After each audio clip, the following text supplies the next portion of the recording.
Hey guys, Steven here, Fanatic Perspective. So I had an opportunity to listen to Tom Herman's press conference today after the Oklahoma loss. Obviously, a lot of conversation around the eyes of Texas, around the state of the football program, pressure from the fan base, people that are upset. I was upset when we made our video on Saturday with Tran.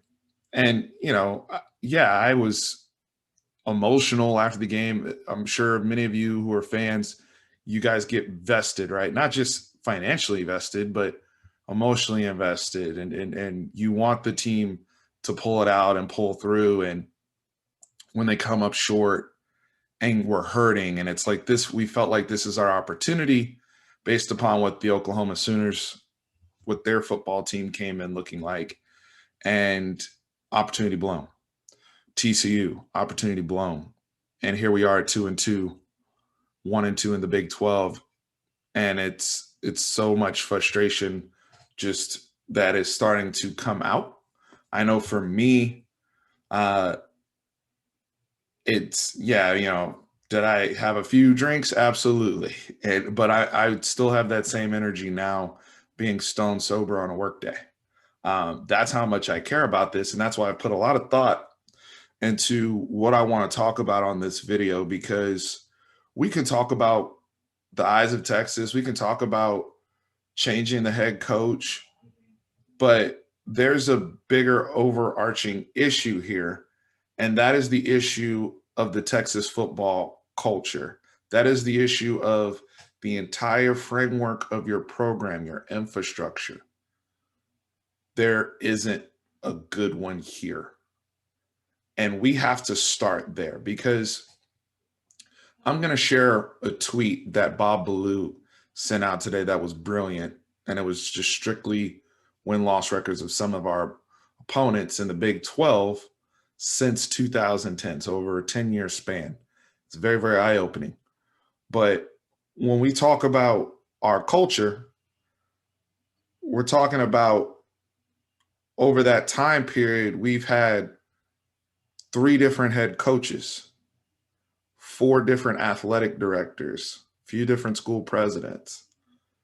We actually came in the decade with Garrett Gilbert as our quarterback, who came from a Lake Travis program, Gatorade Player of the Year. We've talked about that, right? And I mean, the notes I have here are crazy, right? Like, you go from Garrett Gilbert to the whole Case McCoy, David Ash, back and forth. And David Ash obviously can no longer continue with his concussions. And then we go to, Connor Brewer was here for a little bit, but he got in trouble. Tyrone Swoops comes into the program as an athlete, more of a project last year of Mac Brown. We go to Charlie Strong, transition class. Gerard Hurd comes in from Denton Guyer. And listen to some of the names of the programs I'm saying where these people came from, because I'm saying that for a reason. He came from Denton Guyer. He was a champion. I believe Garrett Gilbert was a champion or played at a state championship level at Lake Travis. Shane Buechele came from Arlington Lamar. Sam Mellinger after that, and we'll stop with Sam Mellinger because he is currently the incumbent, came from Westlake. High-level college programs. When you go back and look at the kids we've recruited over the last 10 years, it's pick your favorite high school. And I know we haven't been killing it in the entire state of Texas for every single talented player. I know about the brothers that have gone to Ohio State or Oklahoma or Alabama, LSU, A&M, what have you. I understand we have not locked down the borders or competed well, but the people we have brought in, because it's a bigger problem with your football culture. Pick your favorite high school. We have people on this team from Carthage that won state championships.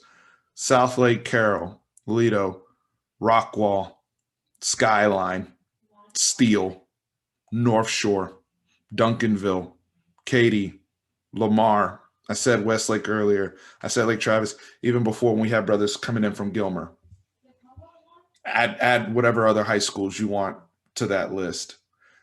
These kids aren't losers when they're coming in here. Many of these kids are champions. Jordan Whittington was a champion when he came here. Sam Ehlinger beat an Allen Eagles team at the time that was on one of the greatest win streaks we've seen after Kyler Murray was gone. And Sam Ehlinger beat that team to get to state. Like, look at the coaches that have come here. Because we started the decade with Mac Brown. We ran him out of town. He's now has a top 5 football team after he's recharged his batteries, still proven to be, hey, I'm not the problem. I'm an effective football coach. Say what you want about Tom Herman. There was a reason why so many people wanted him. There's a reason why not just Texas, but LSU wanted Tom Herman. Look at his resume at Houston, the short period of time he was there. He won. As a coordinator, he was dynamite, offensive coordinator of Ohio State Buckeyes. Say what you want about Charlie Strong, and I know Charlie Strong was a disaster here and was a disaster at South Florida. But his Louisville resume, his resume at Florida, his resume at Notre Dame, phenomenal football coaching career for Charlie Strong. Didn't end well, and I think some guys like Charlie, the game passes them by from what they wanted to do, you know, kind of trapped in the 90s, so to speak, and conceptually the game grows and passes them by. But the record, because let me go ahead and share my screen. I'm going to share this a few times because I really want you guys to lock in on the issue we have here of culture. So when you look at, since 2010, Texas is 2-7 versus TCU, 3-9 versus OU, 3-6. Like, look at this. The only people that are on this list are Iowa State, Kansas, and who else? Tech, that we've had better success against. But the majority of the conference, you're 500 or below. Some cases like TCU and Oklahoma, well below 500. You're 30% against Oklahoma State. That's your program. That's your culture. That's your culture right now. This isn't a completely a Tom Herman problem. Yes, Tom Herman was hired to come in and fix it. Yes, Chris Del Conte was hired to come in and fix it. But this everybody owns this. This isn't unique to Tom. This isn't unique to Charlie. This isn't unique to Mac. We have a culture problem.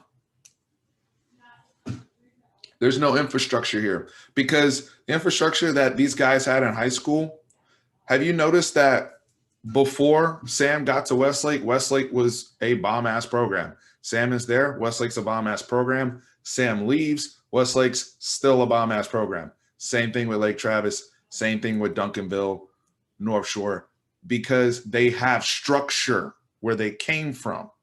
And this is why you see guys that aren't being developed in the program. We talked about player development so much on this channel.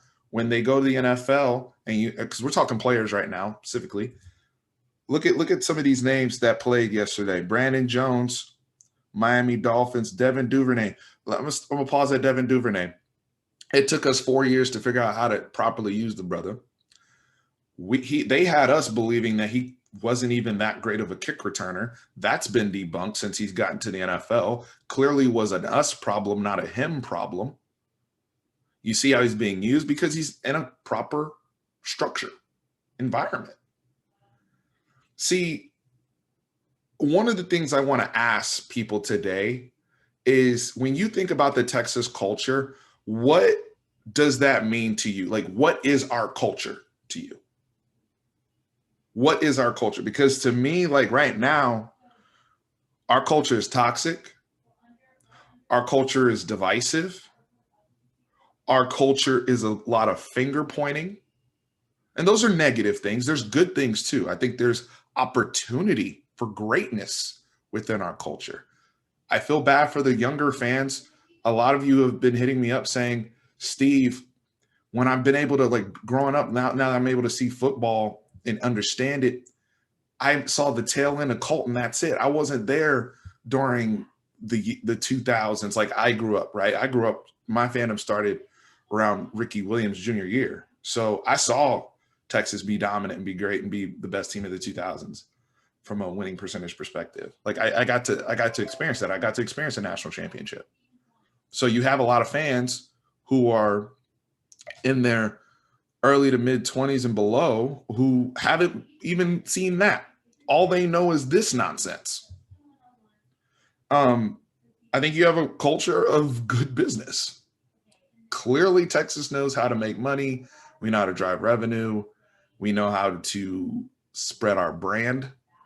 I think we have a culture of social media presence. The numbers, because we'll talk about LHN and name, image, like lists and those things, but when you look at promoting our program, I think we've always been good at that. That is part of our culture. I think tradition is a positive part of our culture. Now, where that plays in the eyes of Texas, because we can go there. When you look at the eyes of Texas and the players told you what they were going to do before the season. This is an issue now because they're losing. And this goes back to my greater question of what is our culture. Notice when I went through what is our culture, I did not say winning, because we do not have a winning culture. One of the things I know about Duncanville, North Shore, Steel, they have winning cultures. Texas does not have a winning culture right now. They don't. So when we start to struggle on things like that, because look, the social issues that are going on are not just unique to Texas. Everyone's going through it. Texas A&M beat Florida this past week, number 4 ranked Florida Gators. They've been having issues and protests with their being led by their players over the statue that is there. Did that deter them from beating Alabama? Did that get in the way of them getting blown out? Did that make a difference in them losing Alabama? Did that deter them from them beating Florida the following week? Or is everybody dealing with this? Because I see people marching before the season. People want to talk about what happened over the summer. Now, yeah, there are a lot of guys on the team, DeMarvin Overshone, Brennan Eagles, who took time away, stepped away, said, hey, we're emotional right now. We can't play, those type of things. But now this is like gone from, hey, positive things we want to do to all around the song. And while, yes, I understand the tradition of the song is important to so many people who do not view it out of a racial lens or a racist lens. So many people who have, proudly sing the song and have memories tied to them, great memories, right? But so many of those memories are also tied to winning. And when you have a culture where now, I said divisiveness, people are frustrated. So we're going to look at other things as to why they're not winning. So now when you see Sam Ehlinger out there with only a few coaches and the pictures that they're showing, and, and they've been very strategic about what pictures we see and what pictures we don't. Because I can tell you this, when I was at the UTEP game, majority of the team ran off the field as soon as the song came on. Some guys were talking to other players on the other team. Some guys were talking to coaches. The game I went to against TCU, I would love to see if people took pictures on who stayed and who didn't. But that's what we're talking about, that instead of winning or why we're not winning. Because when you lose, you're trying to point fingers. We have a divisive culture. It's not, and here's the thing. If you want to put the Eyes of Texas on the list of problems that we have as to why we're not winning, it'd be low on the list for me. You know what else? You know what else is driving division? Because we kept changing head coaches. Now you have factions within the players. And this is a very real thing because we're seeing this play out on social media. Now you have, it used to be old Mac players, right, versus Charlie players. Then it went from that to Charlie players now versus Herman players. And the Charlie guys want to defend their guy. The Mac guys want to defend their guy. And the Herman guys are like, dude, we're trying. We weren't the ones that lost to Kansas. Look at the back and forth between Chris Brown and Charles Omenihu, or some of the folks that went after Dylan Haynes on the team and them going back and forth. Shoot, when Sam Ehlinger got here, people forget this, when he was a high school senior going back and forth with Dylan Haynes. Why do things like that happen at Texas? Because they didn't respect that group because they weren't winning. So when young guys come in this program, what do they learn? Who are they learning from? What? Yeah, you can learn. We've had wonderful individual talents come in and out of the program. We had a guy win a dope. We've had guys be All-American. We've had guys win Big 12 Defensive Lineman of the Year. Guys win Defensive Player of the Year. We have a quarterback right now that's over 10,000 yards, career yards, over 100 touchdowns, all stats in the world. But when you're not winning, young guys come in. What are they like? It's like, I'm being recruited here to fix the problem. Tom Herman's being hired here to fix the problem. Chris Del Conte's being hired here to fix the problem. They're not being brought here to be part of a good structure. They're being asked to build the structure. We're putting that on Sam Ehlinger's plate. Save us. That's our culture. We focus on saviors. And you know where that burden will shift after Sam Ehlinger leaves? We're going to say, Quinn Ewers, save us. You come from a strong, good program at South Lake Carroll. Come here and build our structure here at the University of Texas. 18-year-old, save us. And then when it doesn't work out or the pressure's too much and you can't acquiesce to A, having to develop yourself, and also B, trying to carry all the hopes and dreams of everyone in this program because we don't have a structure in place, and you fail, we're on to the next one. See Gerard Hurd. Gerard Hurd, who was a two-time state champion at Denton Guyer, strong program. Didn't get developed here, decided to be a team player, stayed here. They changed his position. And oh my, what could have been with a guy with that talent level. A guy that broke a school record for yardage in a game as a freshman, and we couldn't figure it out. Look at the people that have come in and out of this program. Coaches included. And all of a sudden, Mike Yursich can't coach. Chris Ash. Everybody told me last year Todd Orlando was the problem. The scheme's problem. Three-man front with Blissman. And I agree with – I'm not saying these people should be absolved from criticism. That's not my point. But we got to start looking at this from a macro view here, because it's crazy how many folks – like Manny Diaz was here at the beginning of this decade after the BYU, the Taysom Hill incidents, and now, you know, hey, this guy doesn't know what he's doing. He can't coach, and he's now the head coach at the University of Miami, trying to rebuild the Miami Hurricanes, and they're all right. Like, our culture is what happened when Charlie gets here, and we have the nonsense go on with Joe Wickline and Sean Watson. Drama. Like that's not healthy for the kids. That's not healthy for the outlook of your program when you hire people like Steve Patterson who don't understand the good parts. All of this, by the way, I'm mentioning happened before the eyes of Texas. And that leads me to another thing, right? Like, look at what we've squandered. I've always looked at Longhorn Network as something that UT should have used to their advantage and could have been a massive recruiting advantage, a massive brand building advantage. And instead, people look at it like a curse because it ties in with, you know, and how the deal was done and the impact it had on the Big 12. But again, Texas's biggest problem isn't Lincoln Riley. It's not Mike Gundy. It's not Gary Patterson. Texas's biggest problem is Texas. We can't get out our own way. And it doesn't matter who's been. Tom Herman's here. He has a better record than Charlie. Whoop-de-doo. He got a better quarterback than Charlie had, and it's worked out a little bit better. He hasn't fixed the problem.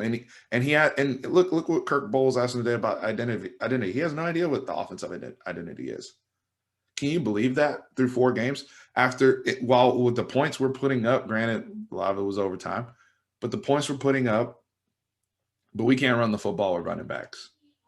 Why? Because we say, Bijan Robinson, come here and save us, instead of putting this brother into a structure. That's why I tried to be measured with my expectation, because I knew it was never going to be a Bijan Robinson, issue or thing like that. People are like, hey, we want him to come in here and be Adrian Peterson. You don't have the structure in place. You can't block anybody.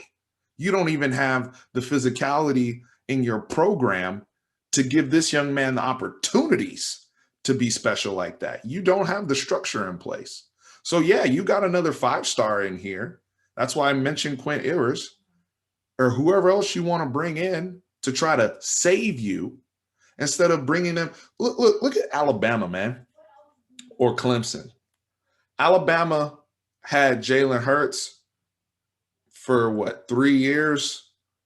They were making the playoffs. They could get to the national championship game. And he was able to succeed in their structure. They won a national championship with Jacob Coker. People who were not even NFL players at quarterback.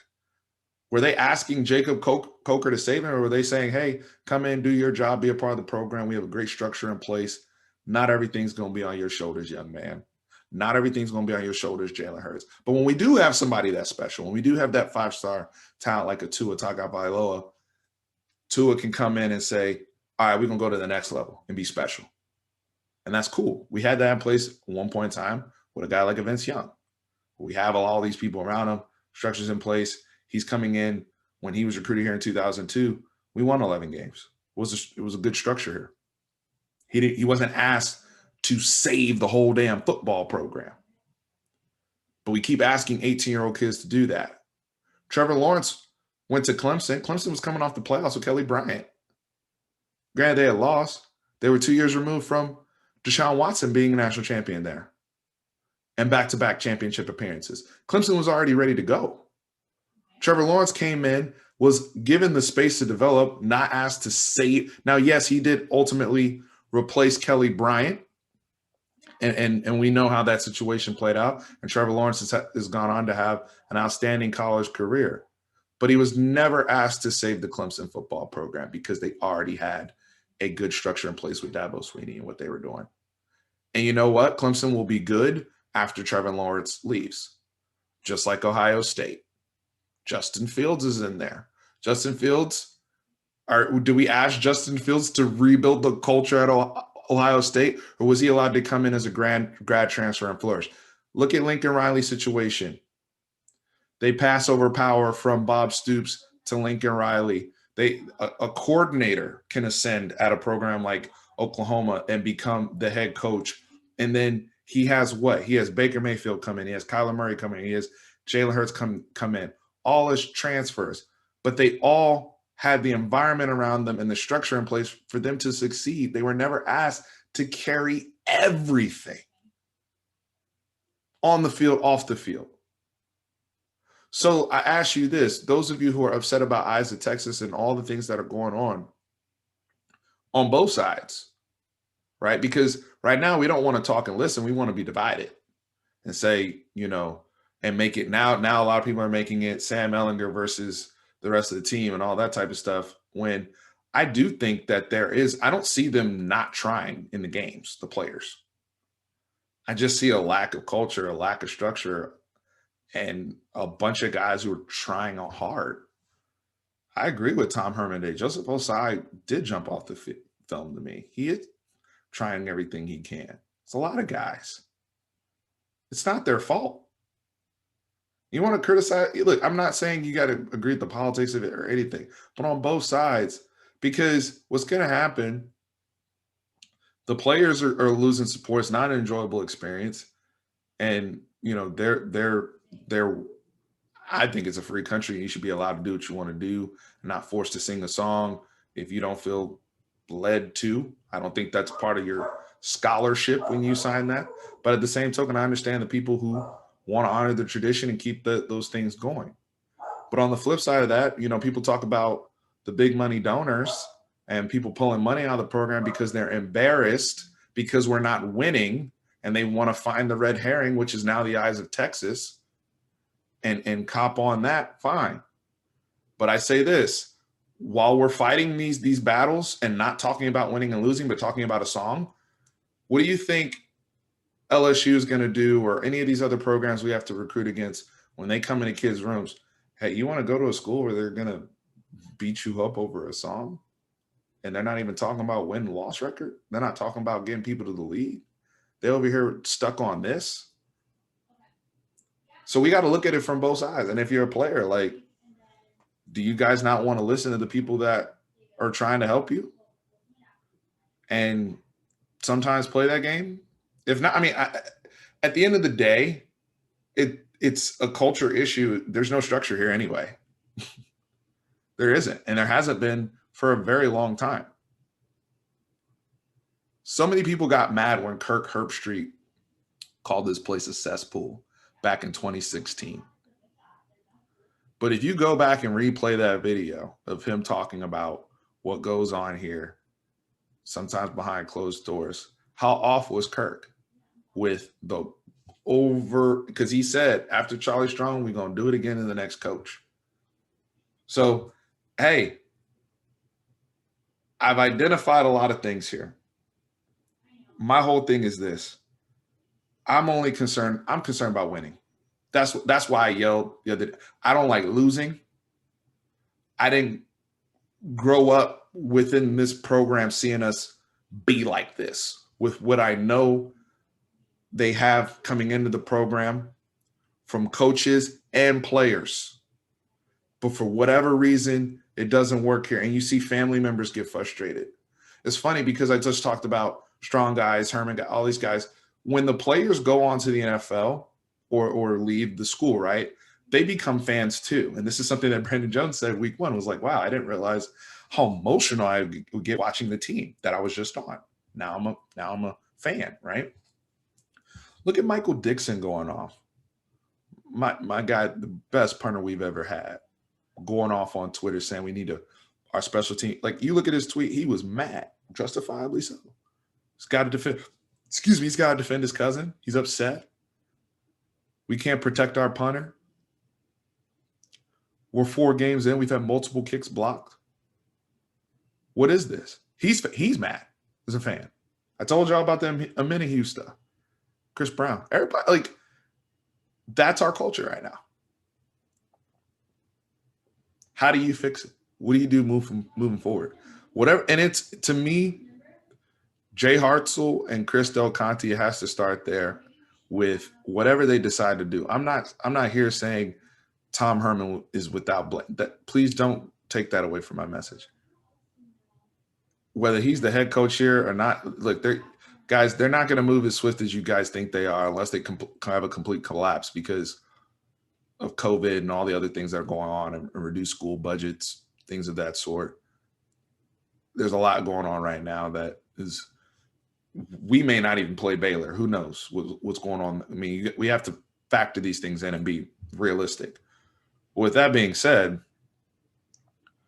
when you look at what they're tasked with, if they want to decide that Tom Herman is not the right guy, then do it from a standpoint of we are here to establish a winning culture, and it's a results-oriented business. He is not getting it done. Boom. I have no problem with that. But go out and get somebody who can win. Winning is paramount here. And I know a lot of people are going to come to the Urban Meyer thing. I'm not saying I'm endorsing Urban Meyer. I personally don't like Urban Meyer. But I know he's a winner, and I know he's had winning cultures wherever he's been. I'm not saying that I also think you need to do your due diligence and really look across college football landscape of putting a head coach in an environment to be a head coach, not being a savior. We need to stop with the savior thing and build our house properly. Because we get so caught up with idolatry and college football in general, and we idolize Vincent, we idolize Ricky Williams, we idolize Earl Campbell, all these guys. But these guys had to have teams around them to do what they could do. And there's guys that have the potential, the capabilities to be great one day who will never get to see it because we can't get out of our own way to give them those opportunities. So it's got to be a broader discussion and reeling it in. And accountability from our fan base too. Stop tagging players. We criticize players on this channel. I'm saying though, like when you go and saying so-and-so shouldn't have a scholarship, or I don't want to see so-and-so on the team anymore, or this guy sucks and you're tagging him and you're tagging family members, it's very inappropriate. That's toxic. That's not healthy, especially if you're a grown man or woman out there doing crap like that. Look how upset people got with Sam Ellinger running off the field and the things that people were saying. But some of y'all over here in message boards and Twitter doing the same thing. Before COVID, we had problems showing up to games on time as a fan base. That's culture. That's culture. Yeah, we can get there and be turned up for Notre Dame. We can be turned up for LSU. But that K-State 11 o'clock start, where are we at, fans? Where are we at? People talking about Eyes of Texas. I've been to a lot of Texas games over the last few years. People talking about how much they care about Eyes of Texas. But when the songs play, win or loss of some of the games I've been to before this all came up, how many of y'all over here just trying to get to the parking lot so you can get out of the stadium as fast as possible? How many people actually were standing there with their horns up singing the song? I'm not saying again, just food for thought of how we're all trying to work through this, because we need to find some sort of middle ground, or else the ramifications of this, we won't even be able to expect our program to be anything. Because, are you going to go around and start saying, well, in order for you to get an offer from Texas, you need to commit to singing the Eyes of Texas? Is that like, where are we going with this? I would like to know as one person in the fan base,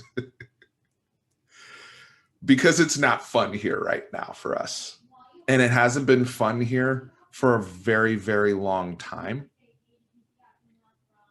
And we've got to try to repair the culture. And I'm putting the accountability on all of us. It's a lot of finger pointing going on here. Head coach deserves blame. Fans deserve blame. Players deserve blame. Athletic director deserves blame. School president, everybody deserves blame. But how are we fixing it? How are we going to get back to focus on winning?